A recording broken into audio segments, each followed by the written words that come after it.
Hi guys, my name is Nitish and you are welcome to my YouTube channel. इस video में हम लोग एक बहुत इंपॉर्टेंट टॉपिक डिस्कस करने वाले हैं। The name of the topic is ROC curve. So अगर आपने मशीन लर्निंग में टाइम स्पेंड किया होगा तो आपको पता होगा ये एक बहुत फेमस इंपॉर्टेंट टॉपिक है। इंटरव्यूज़ में भी बहुत पूछा जाता है। क्लासिफिकेशन प्रॉब्लम से रिलेटेड है। और अनफॉर्चुनेटली आज तक मैंने इसके ऊपर कोई वीडियो नहीं बनाया था अपने चैनल पे, और मुझे बहुत रिक्वेस्ट आ रहे थे कि ये पर्टिकुलर टॉपिक के ऊपर आपको वीडियो देखना है। सो वीडियो हाजिर है, और थोड़ा वीडियो शायद लंबा हो गया है, बट कोशिश मैंने ये की है कि एकदम स्क्रैच से सब कुछ आपको समझाऊँ।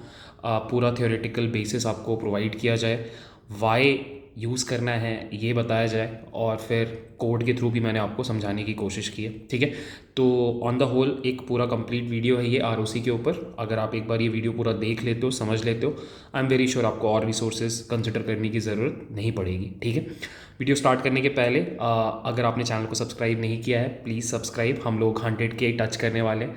इट वुड बी ग्रेट अगर आपने अभी तक सब्सक्राइब नहीं किया और आप सब्सक्राइब करो। ऑल्सो अगर वीडियो पसंद आएगा तो प्लीज़ लाइक करना। ठीक है, सो चलो let's start the video.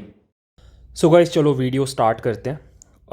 So again I personally feel कि कोई भी टॉपिक को पढ़ने के पहले हमेशा ये समझना चाहिए कि वो एग्जिस्ट ही क्यों करता है। जैसे कि अगर आपको पढ़ना है कि ROC कर्व क्या होता है, I think a good way to start is to first actually think and ask कि ROC कर्व की ज़रूरत क्यों पड़ी। ठीक है, तो मैं वीडियो यहीं से स्टार्ट कर रहा हूँ। मैं आपको सबसे पहले एक इंट्यूशन दूंगा कि ROC कर्व की ज़रूरत क्या है। ठीक है, तो पहले मैं दो वर्ड्स में लिख दे रहा हूँ। Actually there are two major reasons जिसके लिए आप ROC कर्व को यूज़ करते हो, बट अभी हम लोग पहला रीज़न पे फोकस करेंगे, दूसरा रीज़न वीडियो में आगे डिस्कस हो जाएगा। ठीक है, सो पहला रीज़न और सबसे बड़ा रीज़न जिसकी वजह से ROC कर्व यूज़ किया जाता है, उसको दो वर्ड्स में लिख रहा हूँ मैं, और वो है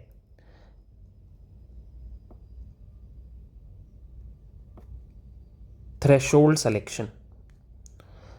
The main reason why you use ROC curve is threshold selection. Now you might be thinking कि threshold selection क्या होता है। ठीक है, तो मैं एकदम बेसिक से समझाता हूँ। ये रिलेटेड है क्लासिफिकेशन से। ये जो कॉन्सेप्ट है ये रिलेटेड है क्लासिफिकेशन से। क्लासिफिकेशन क्या होता है? आपको पता ही होगा, अगर आप सुपरवाइज्ड मशीन लर्निंग प्रॉब्लम की बात करो तो दो टाइप की सुपरवाइज्ड मशीन लर्निंग प्रॉब्लम्स होती हैं। पहला होता है रिग्रेशन।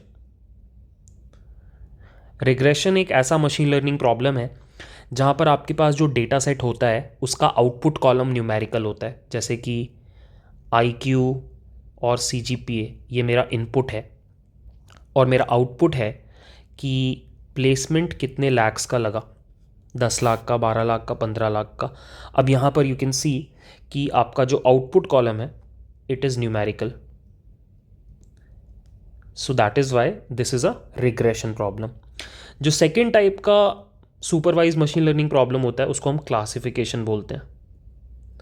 क्लासिफिकेशन एक ऐसा मशीन लर्निंग प्रॉब्लम है जहाँ पर आपके पास जो आउटपुट कॉलम होता है वो कैटेगोरिकल होता है, जैसे कि आउटपुट कॉलम है कि प्लेसमेंट हुआ या नहीं, यस और नो। ठीक है, सिंस यहाँ पे जो आउटपुट है उसमें कैटेगरीज हैं, this is a classification problem. ठीक है, अब ROC कर्व का जो कॉन्सेप्ट है ना, ये बहुत क्लोजली रिलेटेड है क्लासिफिकेशन प्रॉब्लम्स के साथ। इनफैक्ट क्लासिफिकेशन में भी बहुत स्पेसिफिकली अगर बोला जाए तो बाइनरी क्लासिफिकेशन प्रॉब्लम्स के साथ। बाइनरी क्लासिफिकेशन प्रॉब्लम्स वो क्लासिफिकेशन प्रॉब्लम्स जहाँ पर दो क्लासेस होती हैं, जैसे कि यहाँ पर प्लेसमेंट हुआ नहीं हुआ। Email spam classification, email spam है नहीं है। Heart rate prediction, heart disease है नहीं है। ठीक है, तो ये जो सारी प्रॉब्लम्स हैं इसको बाइनरी क्लासिफिकेशन प्रॉब्लम बोला जाता है, और ROC कर्व आप generally speaking binary classification problem के ऊपर लगाते हो। Now coming back to the original question, threshold selection क्या होता है? ठीक है, थ्रेशोल्ड सिलेक्शन एक बार समझते हैं in the light of binary classification problem.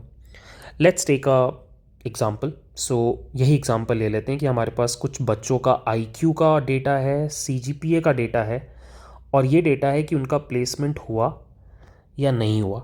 ठीक है, यहाँ पे हमारे पास अलग अलग बच्चों का डेटा है। लेट्स से हमारे पास 1000 बच्चों का डेटा है। अब आप क्लासिफिकेशन कैसे अप्लाई करते हो, मैं आपको एक क्विक रिविजन दे देता हूँ। So what you do is, first of all you divide this data into 2 parts. पहले आप एक ट्रेनिंग सेट बनाते हो और फिर आप एक टेस्ट सेट बनाते हो। आप क्या करते हो कि आप ट्रेनिंग सेट के ऊपर अपने मॉडल को ट्रेन करते हो। जैसे कि मान लो आपने कोई क्लासिफिकेशन एल्गोरिदम ले लिया, इन आर केस लेट्स से आपने लॉजिस्टिक रिग्रेशन ले लिया, फॉर दैट मैटर आप कुछ भी ले सकते हो। आप डिसीजन ट्री ले सकते हो, आप नाइव बेस ले सकते हो, एसवीएम ले सकते हो, इवन न्यूरल नेटवर्क भी ले सकते हो, कोई भी एल्गोरिदम चलेगा। आप क्या करते हो, उसको इस ट्रेनिंग डेटा पे ट्रेन कराते हो। ठीक है, अब एक बार जब आपका मॉडल ट्रेन हो जाता है, उसके बाद आप टेस्टिंग डेटा के ऊपर उसका परफॉर्मेंस निकालने की कोशिश करते हो, राइट। और फिर आप परफॉर्मेंस से डिसाइड करते हो कि मॉडल ने कितना अच्छा ट्रेनिंग किया। ठीक है, अब जो आपका टेस्टिंग स्टेज है वहाँ पे होता क्या है कि आपके पास मान लो यहाँ पे 1000 बच्चों का डेटा था शुरू में, आपने उसमें से 800 बच्चों का डेटा ट्रेनिंग में यूज़ कर लिया। यहाँ पे आपके पास 200 बच्चों का डेटा बचा टेस्ट में। तो बेसिकली आपके पास जो टेस्ट वाला डेटा है वो भी ऐसा ही दिखाई देगा, सेम कॉलम्स होंगे, बस यहाँ पे जिन बच्चों का डेटा है ये आपके एल्गोरिदम ने अभी तक नहीं देखा है। ठीक है, अब मैं एग्जाम्पल के थ्रू समझाने के लिए यहाँ पर कुछ डेटा ले लेता हूँ। मान लो ये हमारे पास एक बच्चा है, ये एक और बच्चा है, और ये एक और बच्चा है, और ये डेटा के हिसाब से इस बच्चे का प्लेसमेंट हो गया, इसका नहीं हुआ, इसका हो गया। ठीक है, अब आपका जो मॉडल है एक बार जब वो ट्रेन हो जाता है तो उसका काम क्या होता है, प्रिडिक्शन करना। तो वो क्या करेगा, इन 200 बच्चों के लिए प्रिडिक्शन करेगा। लेट्स से उसने पहले वाले के लिए बोला नहीं हुआ, दूसरे वाले के लिए बोला नहीं हुआ, और तीसरे वाले के लिए बोला हो गया। तो इस तरीके से वो 200 बच्चों का प्रिडिक्शन करेगा, राइट। तो अभी तक मैंने कुछ भी नया नहीं बताया आपको, ये सब कुछ आपको ऑलरेडी पता है। अब इस पॉइंट पे मैं अब आपको एक नई चीज़ बताता हूँ, नई नहीं है, हो सकता है कि आपने ये भी पढ़ा हो, बट होता क्या है कि अगर आपने डिटेल्स पढ़े होंगे, लेट्स से लॉजिस्टिक रिग्रेशन के बारे में कि वो कैसे काम करता है, या फिर फॉर दैट मैटर और भी जो आपके एल्गोरिदम्स होते हैं, डिसीजन ट्री, नाइव बेस, इनका इंटरनल वर्किंग अगर आपको पता होगा तो आपको पता होगा कि जब हमारे ये एल्गोरिदम्स टेस्टिंग डेटा पे प्रिडिक्शन करने जाते हैं ना, तो वो इस तरीके से डायरेक्टली 0 और 1 का आउटपुट नहीं देते हैं। So what they do is they give a probability. वो हमेशा 0 से लेके 1 के बीच में एक नंबर देते हैं जो कि क्या है, प्रोबेबिलिटी है उस बच्चे के प्लेस होने का। जैसे कि लेट्स से अगर हम प्रोबेबिलिटी की बात करें तो हो सकता है इस पहले बच्चे के लिए हमारे एल्गोरिदम ने बोला कि इसका प्लेस होने का प्रोबेबिलिटी है 0.45 या फिर 45%। इसके बारे में उसने बोला 0.39, और इसके बारे में उसने बोला 0.61। ठीक है, अब आपका काम क्या होता है as a data scientist, to convert these probabilities into these class labels 0 और 1। और ये आप कैसे करते हो, you decide a threshold. You decide a threshold. Let's say आपने बोल दिया कि हमारा थ्रेशोल्ड इज़ 0.5, जिसका मतलब ये हुआ कि जिन भी बच्चों का प्रोबेबिलिटी लेस देन 0.5 है, हम बोल देंगे उनका प्लेसमेंट नहीं होगा, और जिनका भी 0.5 से ज़्यादा है प्रोबेबिलिटी, हम बोल देंगे कि उनका प्लेसमेंट होगा। तो now as a data scientist you took a conscious decision, आपने ये डिसीजन मेकिंग किया कि दिस इज़ द थ्रेशोल्ड 0.5, और इस 0.5 के बेसिस पे आपने इन प्रोबेबिलिटीज़ को प्रिडिक्शन में कन्वर्ट किया। Now the problem is this कि हमेशा ये 0.5 का जो प्रोबेबिलिटी है ये सही नहीं होता। अब आप बोलोगे ये क्या बात हुई, इट्स वेरी लॉजिकल कि हम 0.5 एज इन एकदम मिडिल वाला चीज़ को थ्रेशोल्ड मान लेते हैं। इससे नीचे सब कुछ ज़ीरो, इसके ऊपर सब कुछ 1। बट मैं एक काउंटर आर्ग्यूमेंट दूंगा और मैं बोलूँगा नहीं, ये लॉजिक कभी कभी तो सही काम कर जाएगा, but in a lot of scenarios ये गलत हो सकता है। ठीक है, मैं आपको इसका एक एग्जांपल देता हूँ। सो एक दूसरा एग्जांपल ले रहे हैं हम लोग, एक बहुत फेमस एग्जांपल ले रहे हैं, ईमेल स्पैम क्लासिफिकेशन। बहुत ही फेमस एग्जांपल है। यहाँ पर आपका गोल क्या होता है कि आप खूब सारे ईमेल्स के ऊपर अपने मॉडल को ट्रेन करते हो so that you can predict whether a new email is spam और not spam. This is the goal, this is what you do. ठीक है, अब मैं इस एग्जाम्पल के थ्रू आपको समझाता हूँ कि क्यों 0.5 का थ्रेशोल्ड कभी कभी गलती कर सकता है। ठीक है, अब ये बात समझने के लिए आपको एक बात समझनी पड़ेगी कि जब आप एक बाइनरी क्लासिफिकेशन प्रॉब्लम सॉल्व कर रहे होते हो, तो आप दो तरह की गलतियां कर सकते हो। मैं आपको बताता हूँ। जैसे ये ईमेल वाले एग्जाम्पल में एक गलती क्या हो सकती है कि आपका एक्चुअल डेटा में जो ईमेल था वो स्पैम था, बट आपका प्रिडिक्शन उसको नॉट स्पैम बोला। ठीक है, और दूसरा मिस्टेक ये हो सकता है कि आपके एक्चुअल डेटा में आपका जो ईमेल है वो स्पैम नहीं है, बट आपके मॉडल ने क्या प्रिडिक्ट किया कि वो स्पैम है। यही दो गलतियां कर सकते हो आप। ऊपर जो हमने एग्जांपल लिया था प्लेसमेंट वाला, उसमें भी आप दो गलतियां कर सकते थे। पहली गलती क्या है, एक्चुअली उसका प्लेसमेंट हुआ है, प्रिडिक्शन में क्या निकला, प्लेसमेंट नहीं होगा। दूसरी गलती क्या है, एक्चुअली उसका प्लेसमेंट नहीं हुआ, बट प्रिडिक्शन में क्या निकल के आया कि प्लेसमेंट होगा। तो कभी भी जब आप बाइनरी क्लासिफिकेशन में काम कर रहे हो, आप हमेशा दो गलतियां करते हो। एंड अगर आप ध्यान से समझो इस बात को, तो ज़रूरी नहीं है कि ये दोनों गलतियां बराबर इंपॉर्टेंट हो। कभी कभी एक गलती दूसरे गलती से ज़्यादा क्रूशल होती है। जैसे कि इस केस में देखो, आप यहाँ पे दो केसेस हैं, this is case 1, this is case 2। I would ask you this question, video pause करके बताना, इन दोनों में से कौन सा केस ज़्यादा डेंजरस है। आई गेस आप समझ पा रहे हो कि ये जो केस नंबर 2 है ये ज़्यादा डेंजरस है। वाई? बिकॉज यहाँ पे आप क्या कर रहे हो, एक not spam may be important mail को स्पैम बोल दे रहे हो। Imagine you are a student जिसका जस्ट प्लेसमेंट हुआ है और आपको आपकी कंपनी ने एक एक्नॉलेजमेंट मेल भेजा है जहाँ पे उन्होंने बोला है कि भाई शार्प 10 बजे 4 तारीख को जून में हमारे ऑफिस इस एड्रेस पे पहुँच जाइएगा, और आपने उसको स्पैम बना दिया। आपके कैंडिडेट ने उसको देखा ही नहीं, उसका वो इंटरव्यू या जो भी था मिस हो गया। Now this is very crucial, यहाँ पे नुकसान हो जाएगा और वो आदमी कभी आपका प्रोडक्ट दोबारा यूज़ नहीं करेगा, राइट? तो ये गलती इस गलती के कंपैरिजन में ज़्यादा क्रूशल है। ये गलती क्या है कि भाई वो ईमेल था स्पैम, बट आप उसको इनबॉक्स में ले आए, तो क्या हो गया, ठीक है मैंने एक और ऐड देख लिया मिंत्रा का या किसी और कंपनी का, चलो कोई बात नहीं, बट ये गलती नहीं होनी चाहिए। अब इस गलती को आप कैसे रिड्यूस कर सकते हो? एक तरीका क्या है कि आप सीधे सीधे जो आपका थ्रेशोल्ड पहले 0.5 था, आप उसको लेट्स से 0.75 कर दो, और आप बोल रहे हो कि 0.75 से जो भी ज़्यादा प्रोबेबिलिटी होगी मैं सिर्फ उन्हीं मेल्स को स्पैम बोलूँगा और कम वाले को मैं नॉट स्पैम बोलूँगा। पहले ये कंडीशन क्या था, 0.5 से ज़्यादा कुछ भी तो स्पैम, और 0.5 से कम कुछ भी तो नॉट स्पैम। अब मैंने ये कंडीशन ही चेंज कर दिया, मैंने बोला नहीं भाई, बहुत रिस्क ले लिया लाइफ में, अब मुझे थोड़ा सेफ गेम खेलना है। जब तक 0.75% से ज़्यादा श्योर नहीं हो तुम, तब तक तो मैं उसको स्पैम नहीं बोलूँगा। जब तुम 0.75 से ज़्यादा श्योर हो जाओगे, then only I will call it a spam. अब इसमें क्या होगा कि आपके मॉडल को बहुत श्योर होना पड़ेगा, then only you are labelling it as spam.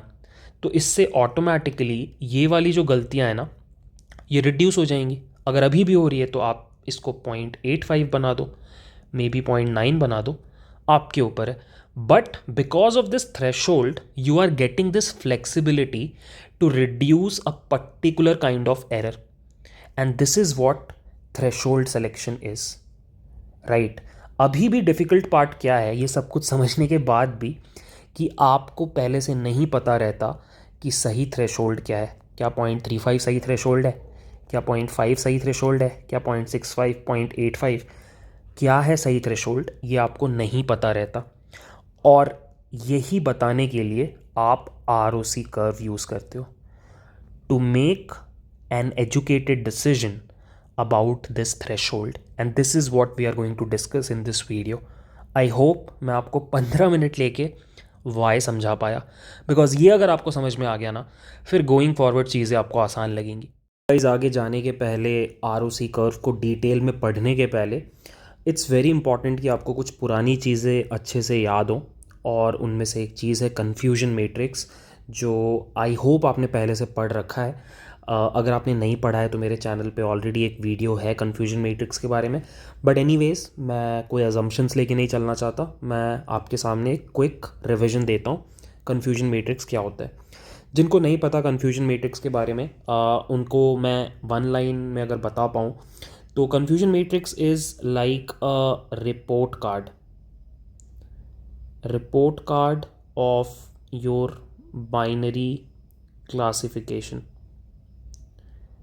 Like literally one glance में आपको समझ में आ जाएगा कि आपके मशीन लर्निंग मॉडल ने कैसा परफॉर्म किया आपके टेस्ट डेटा के ऊपर, ठीक है। सो होता क्या है, जो कन्फ्यूजन मैट्रिक्स होता है वो बेसिकली एक ग्रिड होता है, जैसा कि आपको यहाँ पे दिखाई दे रहा है। यहाँ पर बेसिकली आपके जो कॉलम्स होते हैं वो प्रिडिक्शंस होते हैं, और जो रोज़ होते हैं वो एक्चुअल डेटा में जो होता है वो होता है, ठीक है। सो कॉलम्स में दो ही प्रिडिक्शंस हो सकते हैं, इधर प्रिडिक्शन 1 आया होगा या प्रिडिक्शन 0 आया होगा। सिमिलरली एक्चुअल में भी दो ही पॉसिबिलिटीज़ हैं, या तो डेटा में ही 1 होगा या फिर डेटा में 0 होगा, यही दो पॉसिबिलिटीज़ हैं।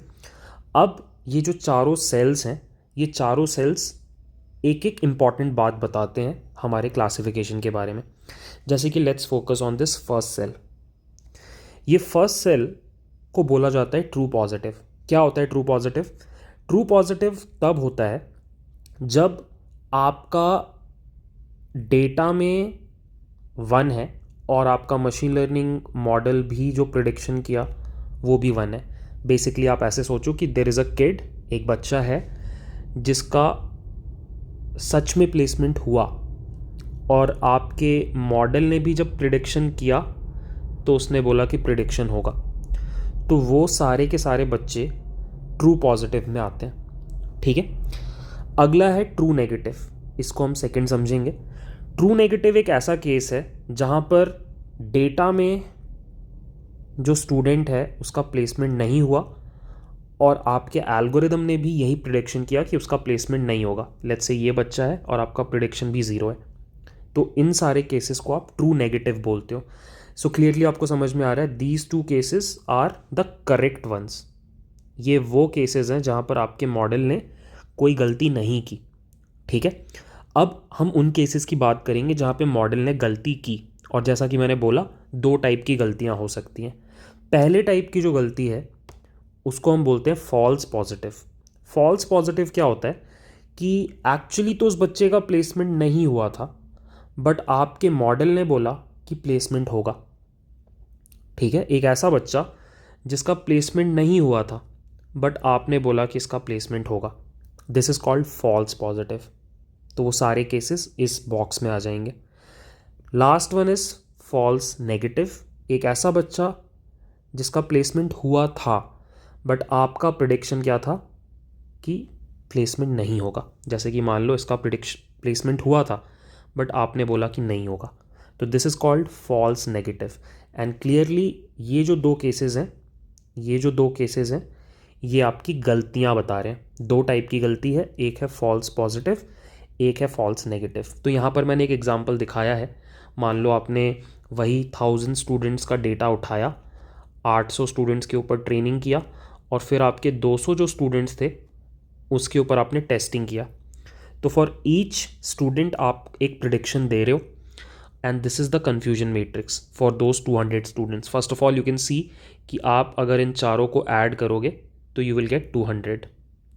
टोटल 200 बच्चों का प्लेसमेंट, टोटल 200 बच्चों का डेटा है, ठीक है। इनमें से 100 प्लस 80, 180 बच्चों का आपने करेक्ट प्रेडिक्शन किया और ये जो 15 प्लस 5 हैं 20 बच्चे यहाँ पे आपने गलती की, ठीक है। तो this is what a confusion matrix is. Going forward हम इन टर्म्स को बहुत यूज़ करने वाले हैं, सो दैट्स वाई मैंने आपको पहले से पढ़ा दिया कि कन्फ्यूजन मैट्रिक्स क्या होता है। आई होप ये रिविजन आपको हेल्प करे। सो आरओसी कर्व पढ़ने के लिए अब हमें बस दो और चीज़ें समझने की ज़रूरत है। उनमें से पहली चीज़ है ट्रू पॉजिटिव रेट, ठीक है। एक बार इसको समझ लेते हैं बिकॉज ये बहुत क्रूशल है आरओसी कर्व समझने के लिए। तो अभी हमने थोड़ी देर पहले कन्फ्यूजन मैट्रिक्स देखा। कन्फ्यूजन मैट्रिक्स में मैंने आपको दिखाया कि ये चारों सेल्स क्या डिनोट करते हैं, ठीक है। पहला सेल है ट्रू पॉजिटिव, अगला है false negative, false positive, true negative. अब मैं आपको एक नया टर्म बताने वाला हूँ। इस नए टर्म को बोला जाता है ट्रू पॉजिटिव रेट। पहले मैं आपको इसका मैथमेटिकल फार्मूला बता देता हूँ, फिर मैं आपको इसका इंट्यूशन दूंगा कि इसका क्या मतलब होता है। So by formula TPR is equal to number of true positives, basically इस सेल में जो भी नंबर है, divided by true positives plus इस सेल में जो भी नंबर है false negative. This is the formula, this is the formula, ठीक है। अब फॉर्मूला तो सिंपल है, थोड़ा कंफ्यूजिंग है, मे बी भूल जाओगे, इसलिए इंट्यूशन समझते हैं। इंट्यूशन क्या है? इंट्यूशन बहुत सिंपल है, एक एग्जांपल के थ्रू समझते हैं। मान लो हम लोग एक ईमेल स्पैम क्लासिफायर बना रहे हैं। इस प्रोजेक्ट का गोल है ईमेल्स को स्पैम या नॉट स्पैम बता पाना, ठीक है। ऑब्वियसली इस केस में 1 आने का मतलब है कि वो स्पैम है और 0 आने का मतलब नॉट स्पैम है, ठीक है। तो अगर आप ध्यान दो इस फॉर्मूले पे तो ये क्या बता रहा है, ये एक तरीके से ये फॉर्मूला ये बोलना चाह रहा है कि out of all the spams हम कितने ईमेल्स को स्पैम लेबल कर पाए। फिर से सुनना, out of all the spam emails हम कितने ईमेल्स को स्पैम लेबल कर पाए। एक एग्जांपल के थ्रू समझते हैं।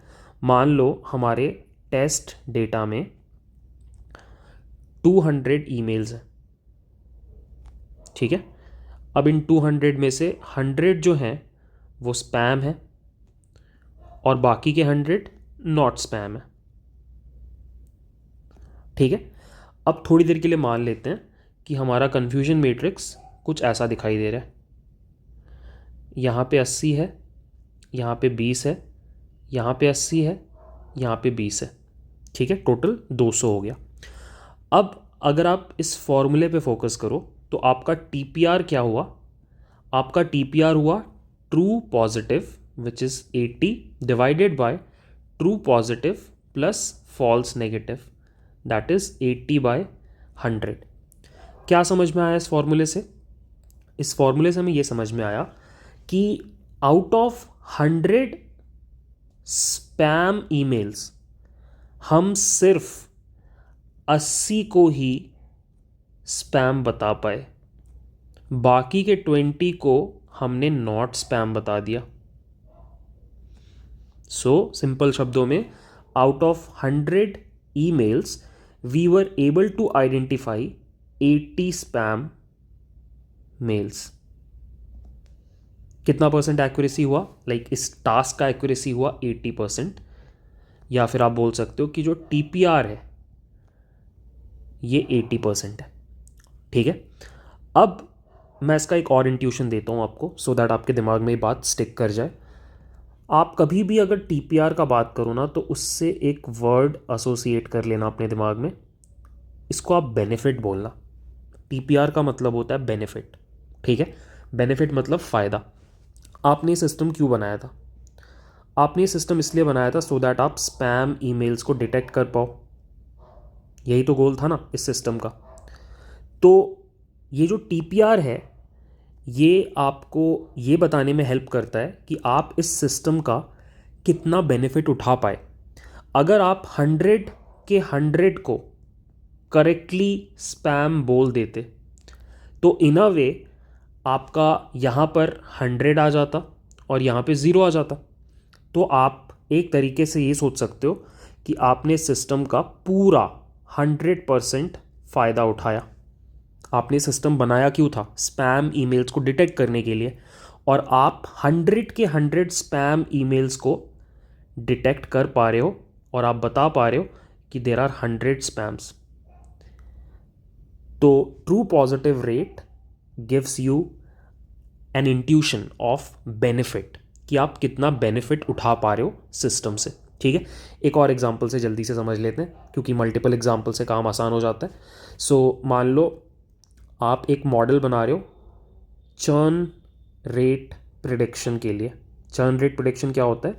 मान लो आपका कोई नेटफ्लिक्स जैसा प्लेटफॉर्म है और आप यूज़र के बिहेवियर से प्रिडिक्ट कर रहे हो कि वो छोड़ के जाना चाहता है या नहीं। चर्न रेट प्रिडिक्टर बना रहे हो। इस केस में भी ऐसा ही दिखाई देगा, ठीक है। This is your true positive, true negative, false positive, false positive, false negative, ठीक है। ऐसा ही दिखाई देगा। अब यहाँ पर वन क्या है? यहाँ पर वन है कि the customer will leave the platform, और ज़ीरो है he will not leave the platform, ठीक है। अब मान लो आपके 100 कस्टमर्स लीव करने वाले थे, ठीक है, बट आप सिर्फ 80 को ही डिटेक्ट कर पाए।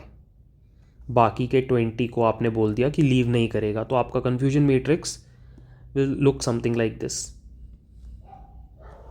ठीक है। तो इस केस में भी आप बोलोगे कि आपका टीपीआर इज़ 80%। ये सिस्टम बनाया गया था चर्न रेट प्रिडिक्ट करने के लिए, और आप आउट ऑफ 100 कस्टमर्स सिर्फ 80 लोगों का ही चर्न प्रिडिक्ट कर पाए। सो दैट इज़ वाई मैं बार बार बोल रहा हूँ कि आप इसको बेनिफिट के टर्म्स में लेना, कि वो सिस्टम जो डिज़ाइन था जिस चीज़ के लिए, उसका कितना % वो कर पा रहे हैं। यही होता है ट्रू पॉजिटिव रेट। सो मैं दो बातें बताना भूल गया अबाउट ट्रू पॉजिटिव रेट। पहली बात ये कि आप इसको मैक्सिमाइज़ करना चाहोगे, लाइक इसको मैक्सिमाइज़ करना इज़ अ गुड थिंग। खुद सोच के देख लो आप, बहुत आसानी से आपको समझ में आ जाएगा कि ट्रू पॉजिटिव रेट जितना ज़्यादा है उतना अच्छा है, क्योंकि आप उतने ज़्यादा लाइक आप अपने पर्पस को सॉल्व कर पा रहे हो। बेसिकली मॉडल बनाने का जो पर्पस था उसको आप सॉल्व कर पा रहे हो, ठीक है। सेकंड चीज़ कि just to show you I can tell you कि ये वन कब होगा, वन एज इन 100% कब होगा? जब एफ एन जो है which is this guy, F N जब ज़ीरो हो जाए।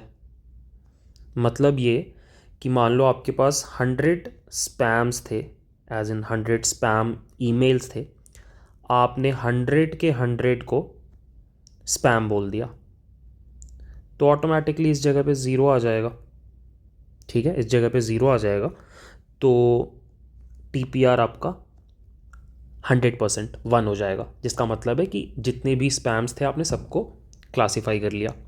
सेकंड, ये ज़ीरो कब होता है? टीपीआर लाइक नहीं होना चाहिए, बहुत ख़राब चीज़ है, बट कब होता है? जब आपका ट्रू पॉजिटिव है ज़ीरो। इसका मतलब ये हुआ कि आपके पास 100 स्पैम थे, आप ज़ीरो को स्पैम बता पाए, आप किसी को भी स्पैम ही नहीं बता पाए, सबको आपने बोल दिया कि नॉट स्पैम है। मतलब ये ज़ीरो हो गया, ये 100 हो गया। इस केस में टीपीआर ज़ीरो हो जाएगा, and it is a very bad thing, obviously बहुत ख़राब है ये। ठीक है, तो ये आपको याद रखना है। सो आरओसी कर्व समझने के लिए जो सेकेंड चीज़ हमें पता होनी चाहिए वो भी पढ़ लेते हैं, और वो चीज़ है फॉल्स पॉजिटिव रेट, FPR। ठीक है, द गुड पार्ट इज़ कि ये भी कन्फ्यूजन मैट्रिक्स से ही डिराइव होता है। तो पहले मैं फिर से फॉर्मूला लिखता हूँ और फिर आपको समझाता हूँ कि FPR क्या होता है। सो FPR का फॉर्मूला होता है, इस बार आपको इस नीचे वाले रो पे फोकस करना है, FP as in false positive divided by false positive plus true negative. पूरा चीज़ नीचे वाली रो के ऊपर डिपेंडेंट है। This is the formula. ठीक है, अब मैं आपको इसका इंट्यूशन देता हूँ। सो इंट्यूशन वाइज इसका ये मतलब हुआ कि let's take an example of email spam classifier. यही एग्जांपल हम लोग लेके चल रहे हैं। Let's take this example. So इसका ये मतलब हुआ, फॉल्स पॉजिटिव रेट का मतलब ये हुआ कि out of all those not spam emails, out of all those not spam emails, आपने कितनों को स्पैम बताया। This is what FPR is. Out of all those customers who were not leaving the platform, out of all those customers who were not leaving the platform, उनमें से कितनों के बारे में आपने ये बोला कि they will leave। यही होता है FPR। ठीक है, this is what FPR is. अब इसको अगर आप अपने दिमाग में बिठाना चाहते हो तो फिर से मैं आपको एक और इंट्यूशन देता हूँ। इसको समझने का तरीका है ये वर्ड, कॉस्ट। कॉस्ट मतलब आपको आपका मॉडल कितना महंगा पड़ा। सी, आपने ये मॉडल क्यों बनाया था? आपने ईमेल को स्पैम क्लासिफाई करने के लिए बनाया था, या फिर कस्टमर का चर्न प्रिडिक्ट करने के लिए बनाया था, राइट?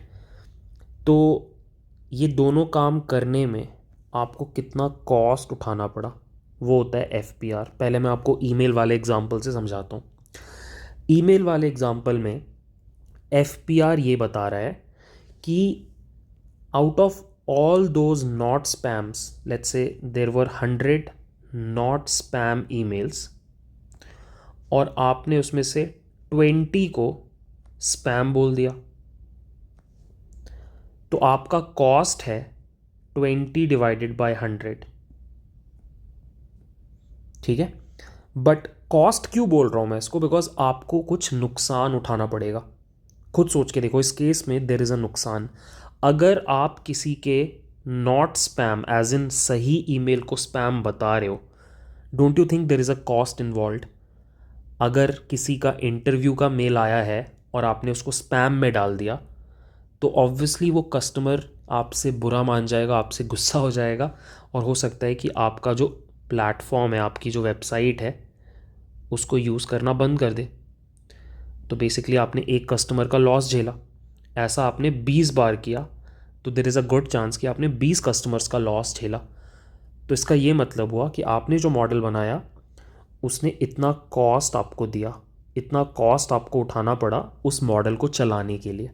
अगर आप कस्टमर चर्न का एग्जांपल लो, ये भी बहुत अच्छा एग्जांपल है कॉस्ट समझने के लिए। सो इस केस में आपका फॉल्स पॉजिटिव क्या बता रहा है, फॉल्स पॉजिटिव रेट क्या बता रहा है? मान लो देर वर 100 कस्टमर्स जो प्लेटफॉर्म छोड़ के नहीं जाने वाले थे, आपने उनमें से 10 लोगों को बोल दिया कि यार ये तो जाने वाले हैं। इन दैट केस ऑब्वियसली आप इन 10 लोगों को रोकने के लिए कुछ ना कुछ डिस्काउंट्स दोगे उनके नेक्स्ट सब्सक्रिप्शन फ़ी पे।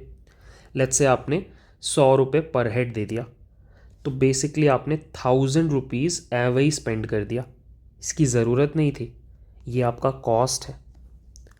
सो false positive rate basically tells you कि आपका मॉडल काम करने के लिए कितना कॉस्ट आपसे उठवाएगा। ठीक है, तो यही इंटरप्रिटेशन होता है फॉल्स पॉजिटिव रेट का। तो मैं एक बार समराइज़ कर देता हूँ। आपका जो TPR है, जो TPR है वो बताता है बेनिफिट। टीपीआर बताता है बेनिफिट, जितना हाई होगा उतना अच्छा है। आपका एफपीआर बताता है आपका कॉस्ट, जितना लो होगा उतना अच्छा है। सो ये आपको हमेशा याद रखना है। और एक चीज़ डिस्कस कर लेते हैं। एफपीआर का फॉर्मूला मैं यहाँ पे लिख देता हूँ। It is false positive divided by false positive plus true negative. ठीक है, ये वन कब होगा? होना नहीं चाहिए, ये वन होना बहुत ख़राब बात है, बट कब होगा? जब आपका ट्रू नेगेटिव ज़ीरो हो।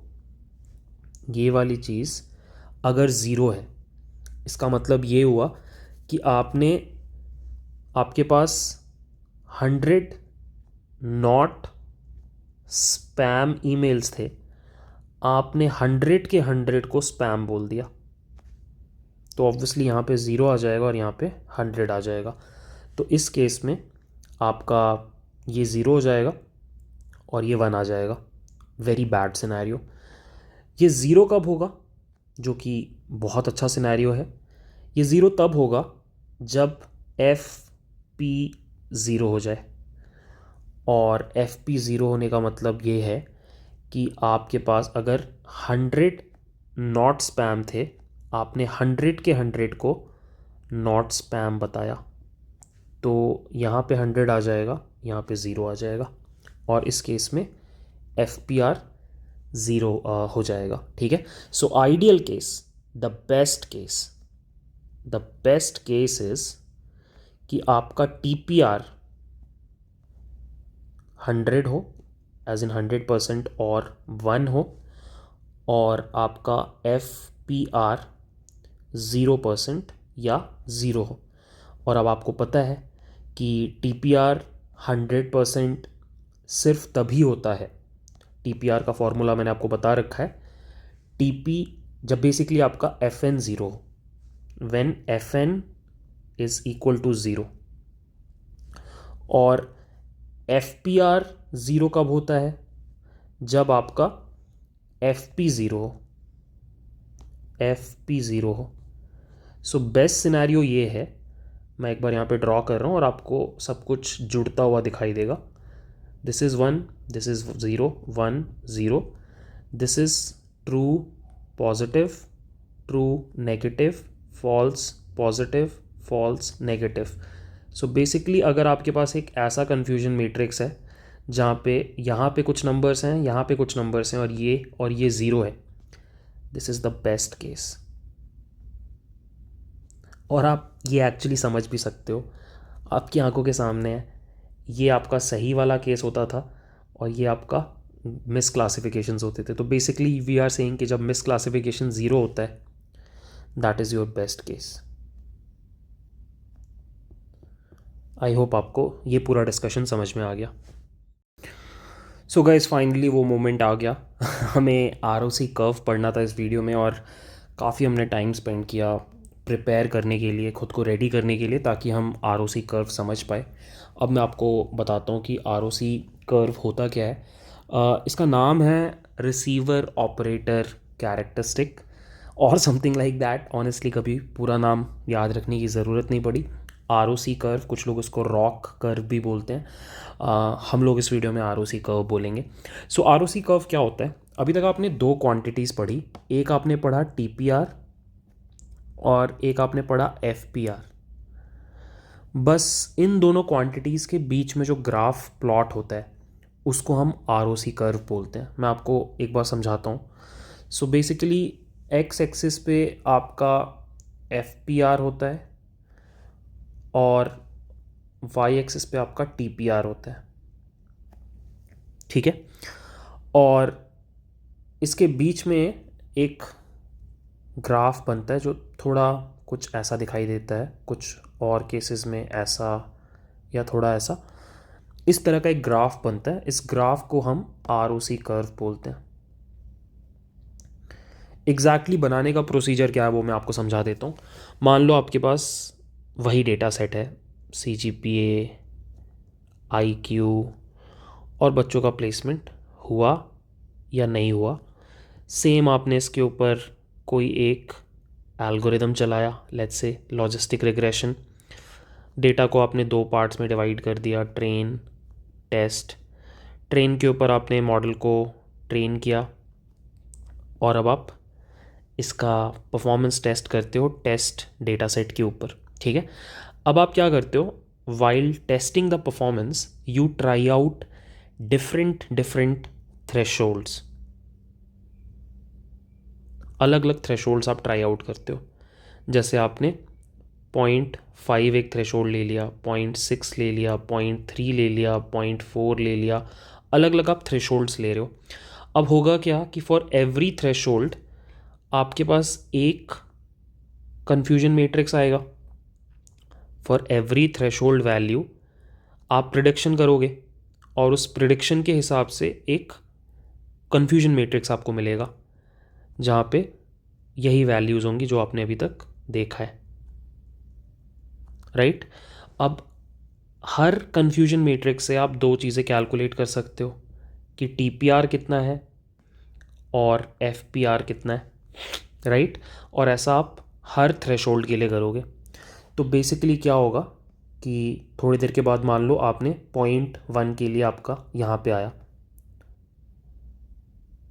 एफपीआर वर्सेस टीपीआर, ये रहा आपका 0.1 के लिए, ये रहा आपका 0.2 के लिए, 0.3 के लिए, 0.4 के लिए एंड सो ऑन।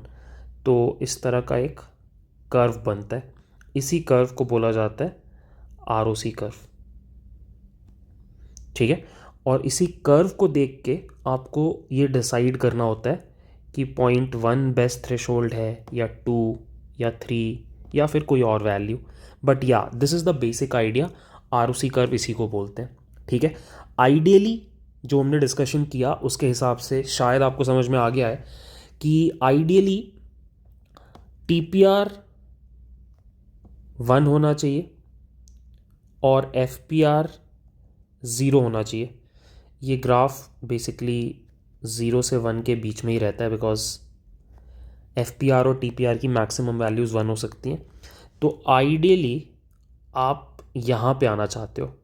अगर आपका कोई थ्रेशोल्ड आपको ये वैल्यूज़ दे दे 1 और 0 की, तो फिर ये तो बेस्ट सिनेरियो है। वर्स्ट आई एम श्योर आप समझ पा रहे हो कि दिस इज़ द वर्स्ट, यहाँ पे तो आपको आना ही नहीं है। तो आप इसको टारगेट करते हो और यहाँ पर जो भी पॉइंट इसके नियरेस्ट आता है आप उस पॉइंट को चूज़ कर लेते हो as your threshold. That is the main idea. अभी हम इसके ऊपर डिस्कशन करेंगे but yeah this is the main idea कि आप टीपीआर और एफपीआर की अलग अलग वैल्यूज़ के ऊपर एक ग्राफ प्लॉट कर रहे हो by changing the thresholds and you are choosing the threshold which is closest to this point, ठीक है। Now will discuss different cases कि कब किस सिनेरियो में किस तरह का कर्व बनता है वो हम समझेंगे। ऑल्सो मैं फिर से बताना भूल गया कि जब मैं आपको ये बोल रहा हूँ कि ROC curve is a graph between TPR and FPR, what I actually mean is कि this is a graph between benefit and cost, right. यही बोला था ना मैंने आपको, TPR बेनिफिट होता है, FPR कॉस्ट होता है। तो इन अ वे आप ऐसी जगह पे पहुंचना चाह रहे हो जहाँ पे आप जो बेनिफिट है उसको मैक्सिमाइज कर दो और जो कॉस्ट है उसको मिनिमाइज कर दो। यहाँ पे बेनिफिट वन है और जो कॉस्ट है वो ज़ीरो है। वेराज ये जो पॉइंट है यहाँ पे आपका बेनिफिट ज़ीरो है, कॉस्ट 1 है, ठीक है। तो आपको यहाँ पे इस पॉइंट के क्लोज पहुँचना होता है, ठीक है। तो हमेशा जब भी आप ROC कर्व पढ़ो आई वुड रिकमेंड आप बेनिफिट वर्सेस कॉस्ट का पर्सपेक्टिव लेके पढ़ो।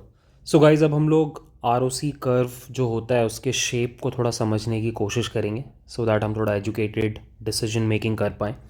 सो यहाँ पे मैंने जो भी रिक्वायर्ड डायग्राम से सब बना दिए हैं। So this is the ROC curve का coordinate axis. You have to just remember कि हमें यहाँ पे आने की कोशिश करनी है because this is the best state, ठीक है। ये हमारा कन्फ्यूजन मैट्रिक्स है। हम ईमेल स्पैम वाला एग्जाम्पल लेके चलेंगे, ठीक है। यहाँ पर मैंने एक और डायग्राम बनाया है। 0 से 1 के बीच में हमारा थ्रेशोल्ड लेवल रहेगा, ठीक है। अब मैं आपको दो केसेस दिखाऊंगा। एक, जब आपका threshold level will be very small, let's say somewhere around 0.1 या वेरी क्लोज टू ज़ीरो। और सेकंड केस होगा जब हमारा थ्रेशोल्ड हम बहुत बड़ा रखेंगे, very close to 1। And we will see कि इन दोनों केसेस में हमारा ये कर्व पे हम कहाँ लाई करेंगे, ठीक है। So let's take an example of a situation जहाँ पे हमने अपना थ्रेशोल्ड लेवल बहुत लो रखा है, बहुत लो रखने का मतलब ये हुआ कि आप ज़्यादातर मेल्स को स्पैम बोल दे रहे हो।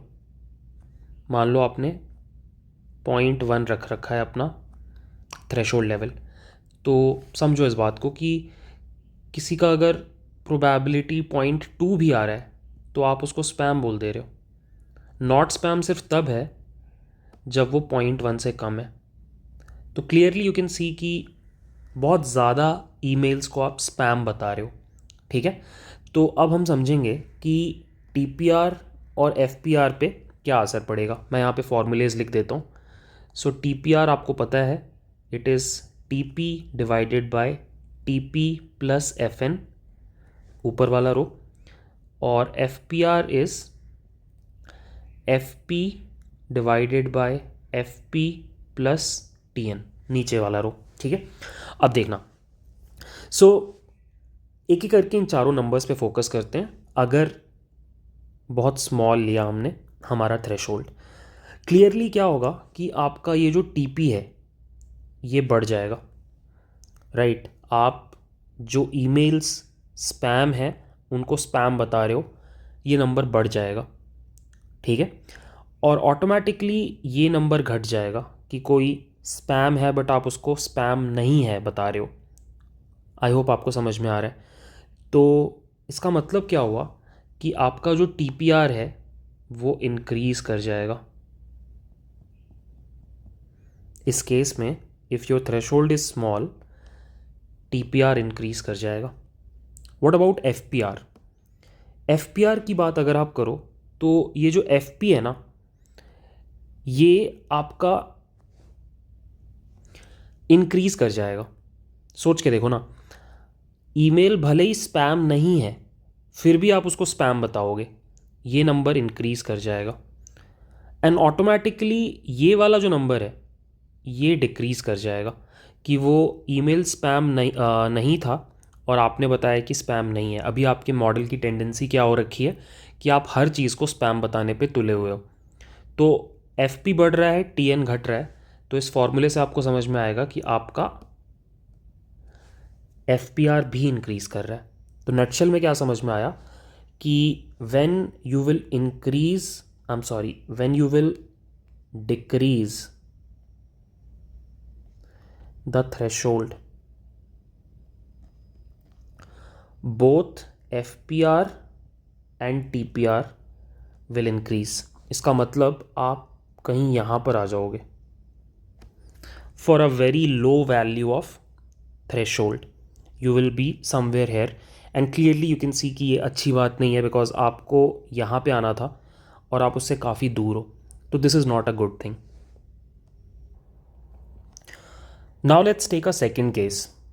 सेकेंड केस इज़ कि आपने अपना थ्रेशोल्ड लेवल बहुत बढ़ा के 1 के आसपास ले आए आप, ठीक है। अब हम लोग समझने की कोशिश करेंगे कि इन चारों क्वांटिटीज़ के ऊपर क्या फ़र्क पड़ेगा। सो क्लियरली अगर आपका थ्रेशोल्ड इज़ वेरी हाई, इसका ये मतलब हुआ कि आप बहुत कम ईमेल्स को स्पैम बता रहे हो, यही तो मतलब हुआ। लेट्स से आपका थ्रेशोल्ड लेवल इज़ 0.95, तो जिन ईमेल्स के लिए प्रोबेबिलिटी इज़ ग्रेटर देन 0.95 आप सिर्फ उनको स्पैम बता रहे हो, बाकी सभी को आप नॉट स्पैम बता रहे हो। तो गोइंग बाय दिस लॉजिक क्या होगा कि आपका ट्रू पॉजिटिव घट जाएगा। बहुत सारे ईमेल्स जो स्पैम है उनको आप स्पैम नहीं बुलाओगे, तो दैट इज़ वाई ये घट जाएगा। ये क्वांटिटी बढ़ जाएगी। वाई? बिकॉज बहुत सारे ऐसे ईमेल्स होंगे जो स्पैम होंगे बट आप उसको स्पैम नहीं बुलाओगे। ठीक है, तो इसकी वजह से क्या होगा कि आपका टीपीआर डिक्रीज़ कर जाएगा। ठीक है, टीपीआर डिक्रीज़ कर जाएगा। अब बात करते हैं एफपीआर की। So if you think carefully, आपका जो एफपी है एज इन फॉल्स पॉजिटिव, वो भी घटेगा। सोच के देखो ना, एफपी घटने का क्या मतलब है कि आप मेल जो है वो एक्चुअली स्पैम नहीं है बट आप स्पैम बुला रहे हो। आप तो एनीवेज बहुत कम मेल्स को स्पैम बुला रहे हो, राइट? आपने तो बहुत हाई कर दिया क्राइटेरिया। आप तो एनीवेज बहुत कम स्पैम्स बुला रहे हो, तो जो ऑलरेडी नहीं है स्पैम उसको तो स्पैम बुलाने का चांस और घट जा रहा है। वेयर एज ये बढ़ जाएगा कि स्पैम नहीं था और आपने बोला स्पैम नहीं है। इन अ वे आप यही तो कह रहे हो कि आप कोई भी स्पैम नहीं है, राइट? तो ये बढ़ जाएगा, तो इसकी वजह से क्या होगा, आपका एफ भी डिक्रीज़ कर जाएगा। तो इससे क्या समझ में आया कि when you increase the threshold, तो एफ एंड टी दोनों ही डिक्रीज़ कर जाते हैं और आप कहीं यहाँ पर आ जाते हो, which is again not a good scenario because आप इस पॉइंट से बहुत दूर हो, राइट? अब देख करके ऐसा लग रहा होगा कि there is a direct relationship between T P R and T P R is directly proportional to F P R, क्योंकि जब टी पी आर बढ़ रहा है तो एफ पी आर भी बढ़ रहा है और जब टी पी आर घट रहा है तो एफ पी आर भी घट रहा है। तो कई बार ऐसा आ जाता है दिमाग में, हमें ऐसा लगने लगता है कि ये दोनों क्वांटिटीज़ तो लीनियर है, मतलब जैसे जैसे आप टी पी आर को बढ़ाओगे वैसे वैसे एफ पी आर बढ़ेगा। बट ये एक बहुत बड़ा मिसकंसेप्शन है। अभी मैं आपको नेक्स्ट ये प्रूव करके दिखाऊंगा कि एक्चुअली इन दोनों का रिलेशनशिप लीनियर नहीं है। It is actually this kind of relationship और दिस काइंड ऑफ रिलेशनशिप और this kind of relationship, but not linear. I will prove that. ठीक है, तो नेक्स्ट हम लोग वो डिस्कस करते हैं। Okay, so this is the setup. हमें पता चल गया है कि अगर हम बहुत ही लो थ्रेशोल्ड वैल्यू लेके चलेंगे तो हम इस आर ओ सी कर्व पे यहाँ लाई करेंगे, बहुत हाई थ्रेशोल्ड वैल्यू पे हम यहाँ लाई करेंगे। हमें पहुँचना यहाँ था। अब मैं आपको एक बात प्रूव करके दिखाऊंगा जो कि हमें एक डाउट हो गया है कि क्या हम इस लाइन को फॉलो करेंगे इस थ्रेशोल्ड को चेंज करने पे। The answer is no. हम एक्चुअली एक इस तरह के कर्व को फॉलो करेंगे, ये मुझे आपको प्रूव करके दिखाना है। So let's have a discussion around this. So होगा क्या, मान लो जब आपने बहुत ज़्यादा हाई थ्रेशोल्ड लिया था, बहुत ही ज़्यादा हाई थ्रेशोल्ड लिया था, तो आपका जो टी पी आर था और आपका जो एफ पी आर था ये दोनों ही घट गया था और इसीलिए आप इस ग्रीन पॉइंट पे थे। सो अब हम क्या करते हैं कि थोड़ा सा ना थ्रेशोल्ड को घटाते हैं, थोड़ा सा, ज़्यादा नहीं। मान लो अगर ये अभी 0.95 पे है तो मैं इसको घटा के लेट्स से 0.8 पे लेके आया। ठीक है, अब देखते हैं कि ये चेंज लाने से क्या फ़र्क पड़ा। सो जब मैंने 0.8 किया इसका मतलब मैंने थ्रेशोल्ड को 0.8 किया। इसका मतलब ये हुआ कि मैंने थोड़ा सा रिलैक्स कर दिया अपना कंडीशन और अब मैं और ज़्यादा मेल्स को स्पैम बुलाऊंगा। पहले क्या था, 0.95 से ज़्यादा प्रोबेबिलिटी होगी तभी स्पैम है। अब 0.8 से भी ज़्यादा है तो हम उसको स्पैम बुला दे रहे हैं। तो इन अ वे हम ज़्यादा ईमेल्स को स्पैम बुलाएंगे। तो let's focus on TP. TP के साथ क्या होगा, टीपी क्या बताता है कि आपका मेल एक्चुअली स्पैम था और आप उसको स्पैम बुला रहे हो। सो नाउ दैट आपने ये कंडीशन थोड़ा रिलैक्स किया है, ये नंबर तो बढ़ेगा। ये नंबर बढ़ेगा। ये नंबर के बढ़ने से अगर आप थोड़ा सोचो तो ये नंबर ऑटोमेटिकली घटेगा। तो वी कैन से कि जो आपका टीपीआर है वो बढ़ने लगेगा। टीपीआर एज इन आप अपने वाई डायरेक्शन में ये डायरेक्शन लोगे, बढ़ रहा है टीपीआर। अब सोचते हैं कि फॉल्स पॉजिटिव पे क्या अंतर पड़ेगा। This is interesting actually. So होगा क्या कि जिस रेट से टीपी बढ़ रहा है, एज इन जिस रेट से टीपीआर बढ़ेगा, उस रेट से एफपीआर नहीं बढ़ेगा या एफपी नहीं बढ़ेगा। उसका रीज़न क्या है देखो। सो आप सोच के देखो एफपी क्या है। एफपी बता रहा है ऐसे ईमेल्स जो हैं, जो स्पैम नहीं है, ऐसे ईमेल्स जो स्पैम नहीं है, बट हमने उसको क्या बोला कि तुम स्पैम हो, ऐसे ईमेल्स को हम एफपी बुला रहे हैं।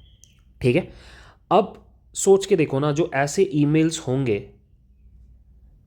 अगर मैं आपसे पूछूं कि जनरली इनका प्रोबेबिलिटी कहाँ पे लाई करेगा, जनरली इनका प्रोबेबिलिटी कहाँ पे लाई करेगा, जनरली वो ईमेल्स होंगे ये जिनका प्रोबेबिलिटी होगा 0.4 0.5 के आसपास, जिनको हम गलती से बोल देंगे कि ये स्पैम है, जबकि ये एक्चुअली स्पैम नहीं थे। राइट। सो बेसिकली ये ईमेल्स कहीं इस जगह पे लाई कर रहे हैं, कहीं इस जगह पे लाई कर रहे हैं। राइट। बट हमने तो थ्रेशोल्ड थोड़ा सा ही घटाया है, हम तो यहीं पर आए हैं, और अभी भी ये वाले जो मेल्स हैं ये लेस देन 0.8 है। तो लेस देन पॉइंट है तो अभी भी हम इनको नॉट स्पैम ही तो बुलाएंगे। तो बेसिकली ये वाला जो नंबर है इसमें उतना ज़्यादा चेंज नहीं आएगा।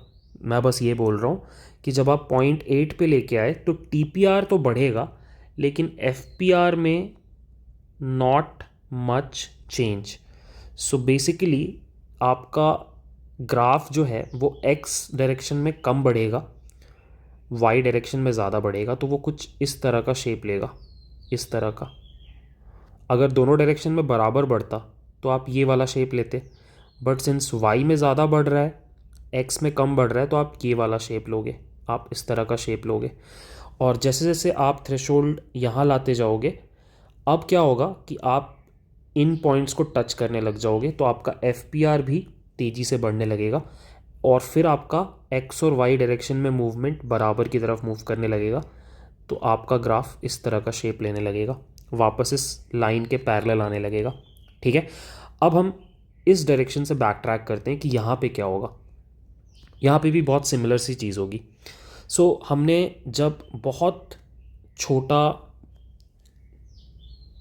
थ्रेशोल्ड वैल्यू लिया था, बहुत ही छोटा थ्रेशोल्ड वैल्यू लिया था, लेट्स से 0.1 के आसपास, तो प्रॉब्लम क्या हुई थी, हमारा टीपीआर बहुत बढ़ गया था, हमारा एफपीआर बहुत बढ़ गया था, और हम यहाँ पहुँच गए थे। राइट। अब व्हाट इफ मैं थोड़ा सा बढ़ा दूँ और 0.1 के बदले 0.2 पे आ जाऊँ, तो आई गेस आप समझ पा रहे हो, जस्ट उल्टी चीज़ें होंगी। आपने इसको थोड़ा सा बढ़ाया तो इससे क्या होगा कि आपका जो एफ है, जो आपका एफ है या फिर जो आपका एफ है, वो तेज़ी से घटने लगेगा। सोच के देखो, तेज़ी से घटने लगेगा। क्यों?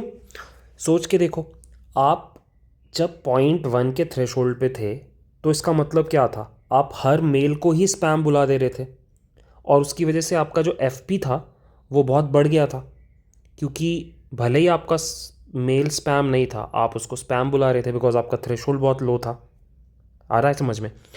तो अब जैसे ही आप ये थ्रेशोल्ड बढ़ाओगे, 0.2 पे आ जाओगे, तो ऑटोमेटिकली ये वाली गलती रिड्यूस होने लग जाएगी। राइट, ये वाली गलती रिड्यूस होने लग जाएगी, और एफ आपका तेज़ी से इस डायरेक्शन में घटने लगेगा, इस डायरेक्शन में घटने लगेगा। बट टीपीआर के साथ क्या होगा, इस केस में टीपीआर के साथ क्या होगा, टीपीआर उतना तेज़ी से नहीं घटेगा। क्यों? क्योंकि ये देखो टीपी उतना तेज़ी से नहीं घटेगा। उसका रीज़न क्या है? टीपी क्या है? टीपी है कि जब सच में स्पैम था और आपने स्पैम बुलाया, राइट, बेसिकली यहाँ वाले मेल्स, यहाँ वाले मेल्स जिनका स्पैम होने का प्रोबेबिलिटीज़ ऑलरेडी वेरी हाई। तो एनीवेज वो पॉइंट टू के इस डायरेक्शन में है, तो वो पहले भी स्पैम बुलाए जा रहे थे और अभी भी स्पैम बुलाए जाएंगे। तो इस नंबर में कोई ख़ास चेंज नहीं आ रहा है। तो फिर से क्या होगा, अब आप एक्स डायरेक्शन में तेज़ी से घट रहे हो, लेकिन वाई डायरेक्शन में आप उतने तेज़ी से नहीं घट रहे हो। बेसिकली इस डायरेक्शन में आपका मूवमेंट फास्ट है, इस डायरेक्शन में आपका मूवमेंट इज़ नॉट फास्ट। और फिर जैसे जैसे आप थ्रेशोल्ड को इस डायरेक्शन में लेके आओगे, फिर से वो घटने का जो स्लोप है वो इस लाइन के पैरेलल हो जाएगा।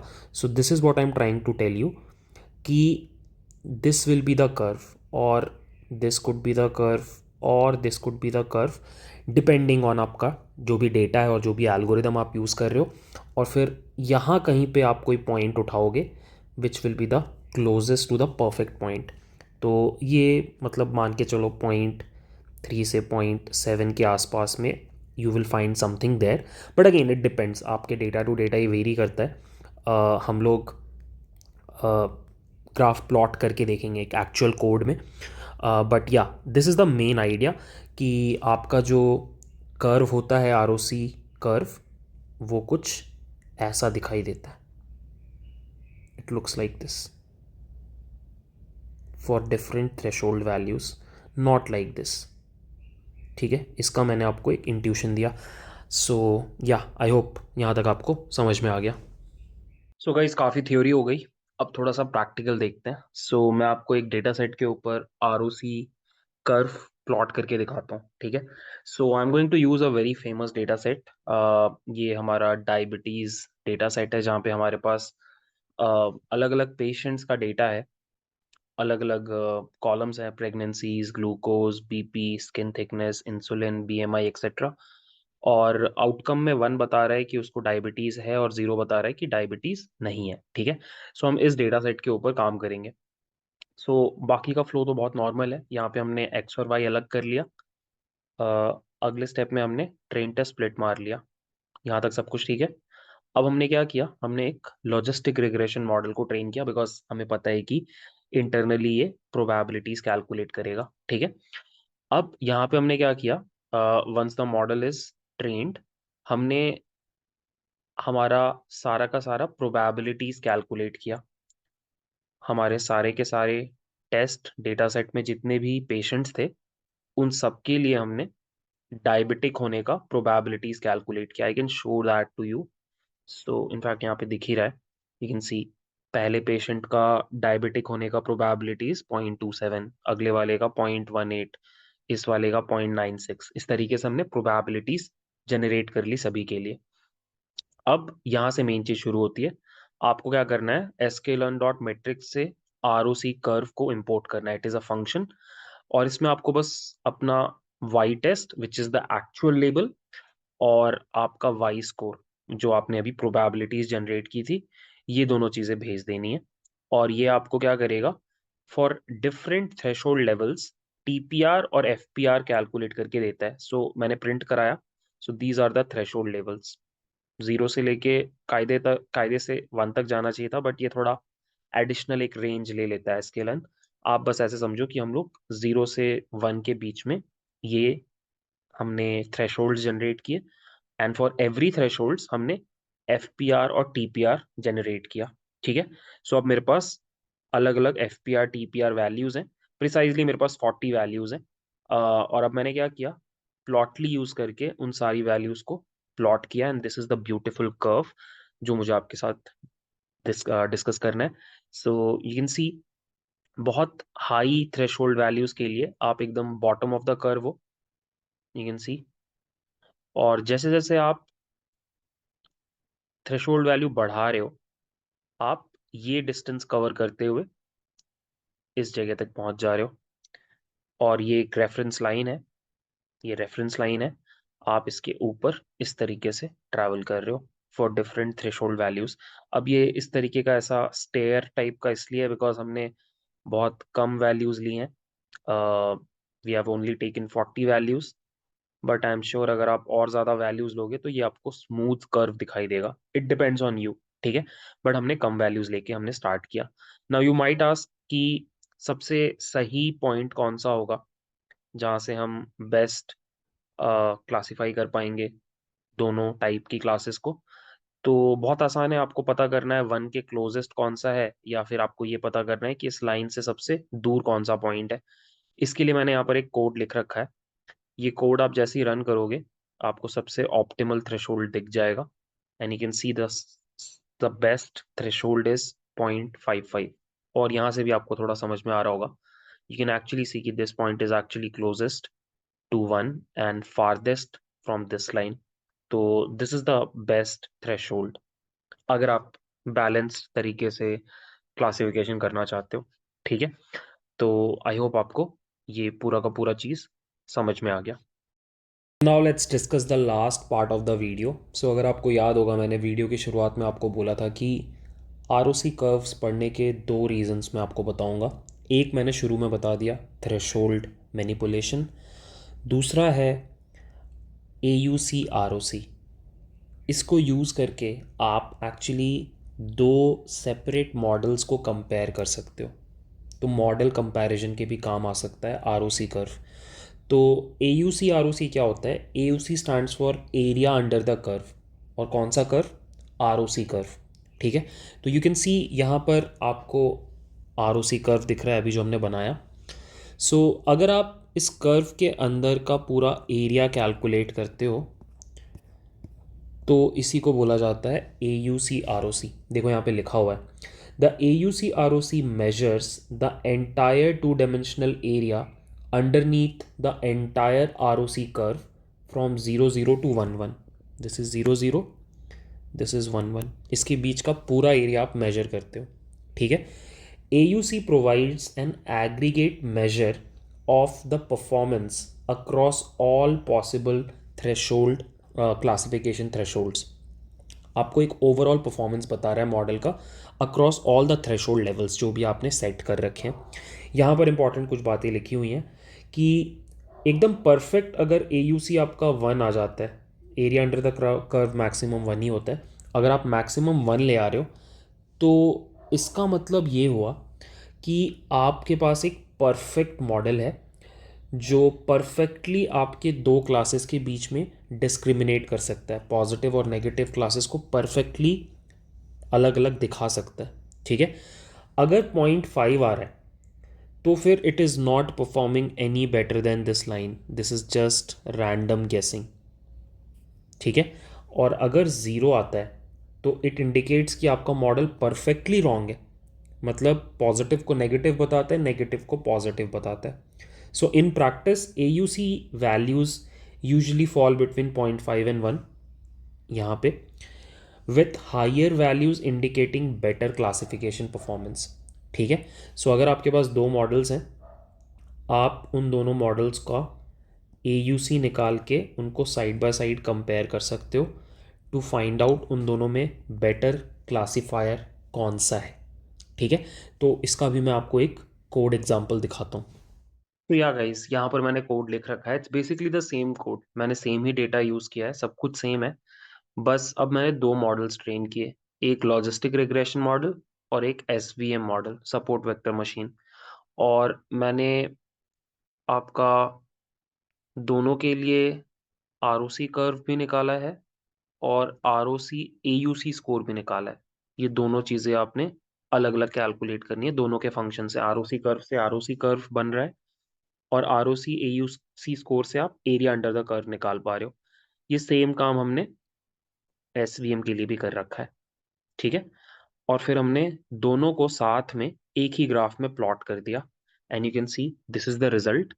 सो जो ब्लू कर्व है वो लॉजिस्टिक रिग्रेशन का कर्व है, और जो रेड कर्व है वो आपका एसवीएम का कर्व है। ठीक है, यहाँ पर आपको नोटिस अगर आप करो तो यहाँ पे आपको एरिया अंडर द कर्व दिखाई देगा। तो इस केस में I guess the area is coming out to be the same. Yeah so एक काम करते हैं, just to create some difference, what we can do is cross validation values हम लोग चेंज कर सकते हैं। Let's keep it 2। वैसे तो प्रॉपर क्रॉस वैलिडेशन करना चाहिए, बट चलो let me just show you if किसी का वैल्यू कम आता है या ज्यादा आता है। So yeah you can see different input data लेने के बाद जो मॉडल ट्रेन हुआ, वहां पर लॉजिस्टिक रिग्रेशन का area under the curve is coming out to be 0.79, whereas SVM का जो एरिया है it is coming out to be 0.81। तो जो हमने डिस्कस किया उसके बेसिस पे आप ये बोल सकते हो कि SVM is a better classifier across all threshold levels. Although बहुत ज्यादा डिफरेंस नहीं है, मतलब आप इस चीज के बेसिस पे लॉजिस्टिक रिग्रेशन को रिजेक्ट नहीं कर सकते या एसवीएम को सेलेक्ट नहीं कर सकते। There should be a significant difference, यहाँ पर वो सिग्निफिकेंट डिफरेंस नहीं है, but yeah still I can say that SVM is a better classifier across all threshold levels. सारे के सारे थ्रेशोल्ड लेवल्स पे आ, दोनों क्लासेस के बीच में डिस्टिंक्शन ज्यादा बढ़िया तरीके से एसवीएम कर पा रहा है in comparison to logistic regression. So या यही होता है आरओसी और यही होता है एयूसी ऑफ आरओसी। ठीक है।